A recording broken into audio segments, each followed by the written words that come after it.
જય દ્વારકાધીશ મિત્રો. તો મિત્રો, મારું આ જીરું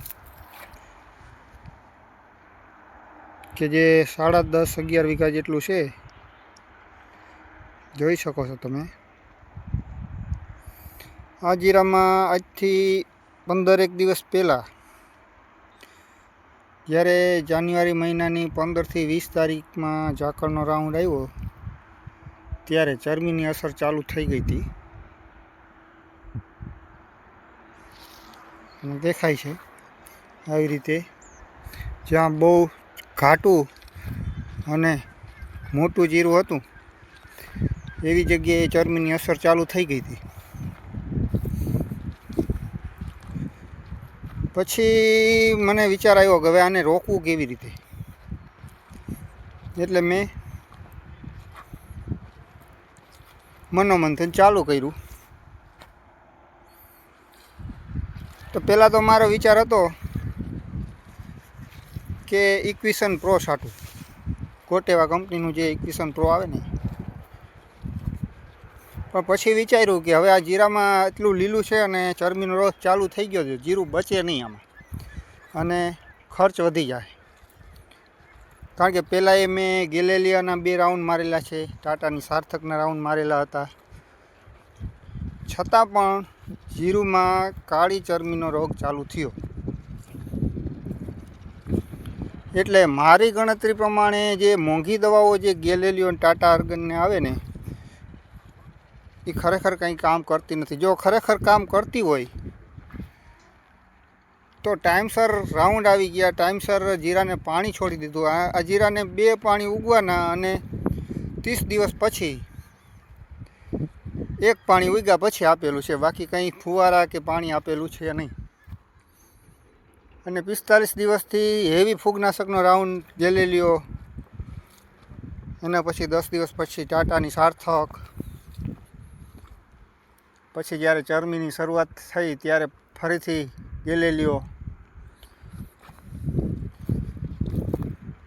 વગેરે દવાઓના પૂરેપૂરા રાઉન્ડ મારેલા છે, છતાં પણ ચરમી આગળ વધવાની ચાલુ થઈ ગઈ હતી. પછી હું એમ વિચારતો હતો કે હવે શું કરવું, આ જીરું બચે નહીં, છતાં પણ જે કોટેવાની આવે છે ઇક્વિશન પ્રો, એના અમુક મિત્રો કહેતા હતા રિઝલ્ટ સારા છે, તો એની મારે ટ્રાય કરવી હતી. પણ મને ખર્ચો વધી જાય અને જીરું બચે એવું લાગતું નહોતું. અને ત્યાં તો મારા જે એગ્રોવાળા મિત્ર છે, જે મારા ગામમાં હાલાર એગ્રો છે, મનીષભાઈ, એમણે પણ મારા મનની વાત કરી કે ખરેખર તમે કે આવી મોંઘી દવાઓ ના છાંટો, જો આ ચરમીનો રોગ અટકશે ને તો પાવડરથી અટકશે. અને મને એ વાત મગજમાં બેસી ગઈ. પછી મેં 10 દિવસની અંદર પહેલાં ડાયથેન M45 અને જટાયુ, એના 2 રાઉન્ડ લીધા 4 દિવસને ગાળે. અને પછી 4 દિવસ પછી મેન્કોજેબ M45 અને ટેબુ સલ્ફર, કે જે સુમિટોમોનો આવે છે, સ્વાધીન આવે છે, સ્વદેશ આવે છે, ઘણી બધી કંપનીના આવે છે ટેબુ સલ્ફર. એમાં ગમે એ સારી કંપનીનું લઈ લેવાનું. એટલે ટેબુ સલ્ફર અને મેન્કોજેબ M45 એના જો જીરામાં 1 વીઘામાં 4 થી 5 પંપ કરી, અથવા તો બને તો વીઘે 6 પંપ છાંટવાના, ઘાટો રાઉન્ડ મારી દેવાનો અને 4-5 દિવસ રહીને પછી બીજી વખત રાઉન્ડ મારી દેવાનો. જો હવામાન સારું હોય અને તમારી જમીનમાં તાકાત હશે ને તો જીરું આનાથી બચશે. બાકી બીજી કોઈ દવા છે નહીં, ખોટા ખર્ચા કરાય નહીં આમાં. અને આ દવાઓ સસ્તી આવે છે, પાવડરો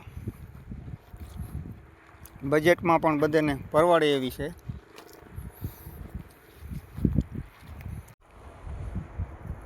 હવે આ મારા અત્યારે આ જે જીરું છે ને, એમાં મને કોઈ જાતની બીક નથી લાગતી.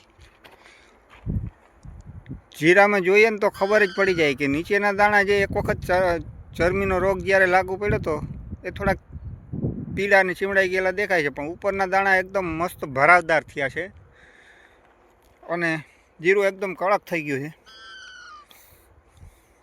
હવે મને છાતીએ પાણી છે કે આમાં કદાચ હજી થોડો ઘણો ખર્ચ કરવો હોય ને તોય વાંધો નહીં આવે, કારણ કે હવે જીરું થાય એવું લાગે છે.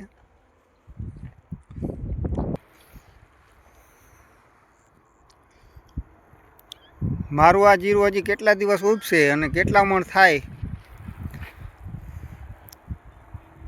થોડોક કોમેન્ટ કરીને અંદાજ આપજો મને.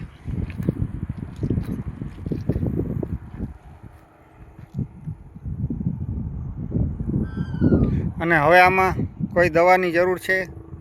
આમાં દાણા હજી લીલા છે.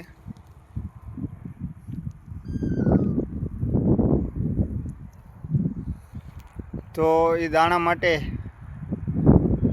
કંઈ સૂચન હોય, સલાહ હોય તો કહેજો, રાઉન્ડ મારી દેશું દવાનું. ખેતી અને હવામાનની, એમાંય ખાસ કરીને આવતા ચોમાસામાં અગાઉથી જ વરસાદની જાણકારી જોતી હોય ને તો મારી આ ચેનલ સાચો ગુજરાતીને સબસ્ક્રાઈબ કરી દેજો.